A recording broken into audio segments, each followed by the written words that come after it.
നാട്ടിൽ വിലസുമ്പോൾ എങ്ങനെ പുലർക്കാലത്ത് റബ്ബർ വെട്ടാൻ പോവും? ജോലിയേക്കാൾ വലുതല്ലേ സ്വന്തം ജീവൻ? രാവിലെ വെളുപ്പിന് വെട്ടാൻ പോകുന്നതായിരുന്നു.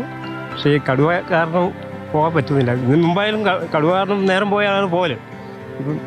കൂടുതൽ തന്നെ ചക്കായിനെ പിടിച്ച പിന്നെ വെട്ടിയിട്ടില്ല, ഒരാഴ്ച കഴിഞ്ഞു. നമ്മൾ റബ്ബർ വെട്ടിയാണ് ജീവിക്കുന്നത്. അതുകൊണ്ട് ഇപ്പോൾ പോകാൻ പറ്റുന്നില്ല. ഒരു ദിവസം 10,000 രൂപ പണിയെടുക്കുന്നതാണ്. അത് ഒരാഴ്ചയായിട്ട് എടുക്കാൻ പറ്റുന്നില്ല.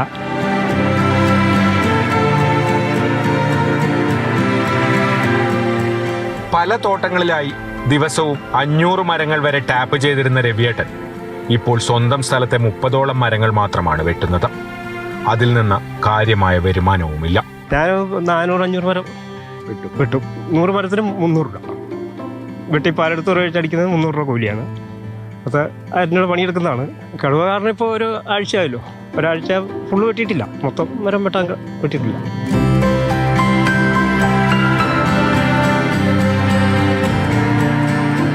വർഷങ്ങളായി റബ്ബർ ടാപ്പിംഗ് ആണ് വരുമാന മാർഗം. അതാണ് ആകെ അറിയാവുന്ന തൊഴിൽ. ആ തൊഴിലാണ് കടുവാ ഭീതി ഇല്ലാതായത്. കഴിഞ്ഞ ഈ ആഴ്ച ഒറ്റ പണിയെടുത്തില്ല. 7 ദിവസമായില്ലേ, ഒറ്റ പൈസ പോലും കിട്ടുന്നില്ല. വേറെ പണിയൊന്നുമില്ല. ഇതാ അറിയുള്ളൂ. വേറെ കാര്യമായിട്ടുള്ള പണികളില്ല താനും. ഇതങ്ങോട്ടാണ് നമ്മൾ ജീവിക്കുന്നത്. അങ്ങനെ ഒരാഴ്ച കഴിഞ്ഞു പണിയെടുക്കാൻ പോയിട്ട്.